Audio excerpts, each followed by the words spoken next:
माँ क्या कर रही हो तुम? उस अद्दू की कंपनी हमसे आगे कैसे जा सकती है? बेटी चिंता मत कर, बिजनेस में ये सब चलते रहता है। तू अपनी एक्टिंग पे फोकस कर। Anjali ma'am good night. Good. इसकी भैंस की मौसी। अरे मैम क्या कर रही है आप? क्या हुआ बेटी, घबरा क्यों गई? माँ मत पूछो, परसों मैंने गलती से लकी को किस कर लिया। अब मुझे उसका चेहरा देखते ही शर्म आने लगती पगली है। प्यार कहते हैं इसे। मैं जल्दी से शादी की तैयारियां शुरू करवाती हूँ। अरे माँ, मैम गुड न्यूज है, प्रोजेक्ट टेंगे टेंगे भी हमारे हाथ से निकल गया। गधो, इतना महंगा प्रोजेक्ट भी दे आए उसे।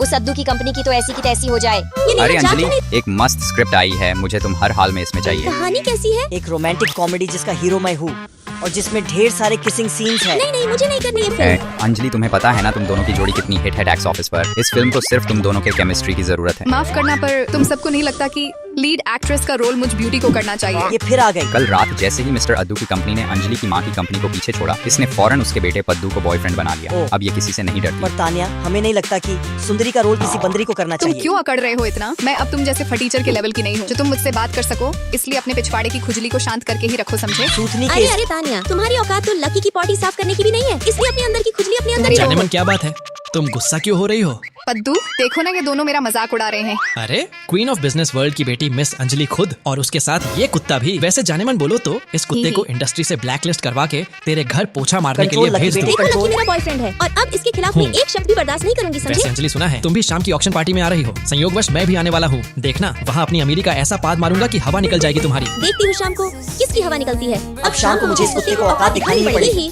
माफ करना, हम कपल नहीं है, पर आज शाम को तुम्हें मेरा पार्टनर बनना होगा। ठीक है, पर तुम्हें भी मेरे साथ वो किस वाली फिल्म करनी पड़ेगी। फिर शाम को मैं और लकी सज धज के ऑक्शन में जाते। वाओ, लकी सर कितने सुंदर है। अंजलि मैम और उनकी जोड़ी एक नंबर लगती है। सुंदर होने से क्या होता है, शक्ल तो मेरा भी छुछुंदर जैसा है। असली मजा तो अमीरी में है। अब इस प्राचीन शाही शौचालय में प्रयोग होने वाले लौटे को देख लो। शुरुआती कीमत 15 करोड़ रुपए है। मुझे छोड़कर और कौन खरीद सकता है इसे? माफ करना पद्दू बेटा, पर इस एंटिक लोटे को मैंने पहले ही खरीद लिया है। भांग खा कर आए हो क्या, या कीमत सुनकर दिमाग फिर गया? तुम सबको बता दूं, इस लोटे को मैंने 200 करोड़ में खरीदा है, वो भी सिर्फ इस पद्दू की हवा निकालने के लिए। यार तुझे तो मैं मामूली फिल्म एक्टर समझता था, पर खैर ये वाला लौटा तो सबसे कम कीमत का था। कोई भी अपना घर जायदाद बेचकर खरीद लेगा। सबसे महंगी जलेबी बाई के लौटे की कीमत तो पता ही होगा तुम्हें। दम होगा तो उसमें मेरे साथ बोली लगा के दिखाना। ऑर्गेनाइजर, महारानी जलेबी बाई वाला लौटा जो अभी अभी मेरे घर पहुंचाए थे, उसे वापस लाना जरा। एक मिनट यार, कहीं ये तुझे किसी फिल्म का सेट तो नहीं लग रहा है ना? लकी सर मैं ले आया।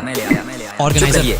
लकी सर जलेबी बाई का लौटा हाजिर है। अरे पर ये है कौन? यही तो है शहर की number 1 LK group of companies के मालिक और टॉप एक्टर लकी जी। लकी भाई प्लीज मुझे माफ कर दे और ये लौटा मुझे दे दे यार। मेरे बाप ने कसम खाई है, अब वो इसी शाही लौटे से अपने बम का गम साफ करेंगे, वरना नहीं करेंगे। यार प्लीज एक बार मेरे बाप के बम के बारे में तो सोच। हट, अब क्या यही सोचना रह गया मुझे? अंजलि से पूछ, वो बोलेगी तो दे दूंगा। अंजलि तुम तो एक बार सोच के देखो क्या होगा मेरे बाप के बम का। ऑर्गेनाइजर, इन दोनों को इज्जत के साथ बाहर निकालो। चलिए आपके बम का गम दूर करते हैं। मानना पड़ेगा लकी, तुम तो छुपे रुस्तम निकले। अरे मैं बताना भूल गई, मेरी माँ ने सुबह मुझे तुमसे शादी कर लेने को कहा था। क्या कहते हो तुम? हनीमून के लिए पेरिस चलोगी या स्विट्जरलैंड?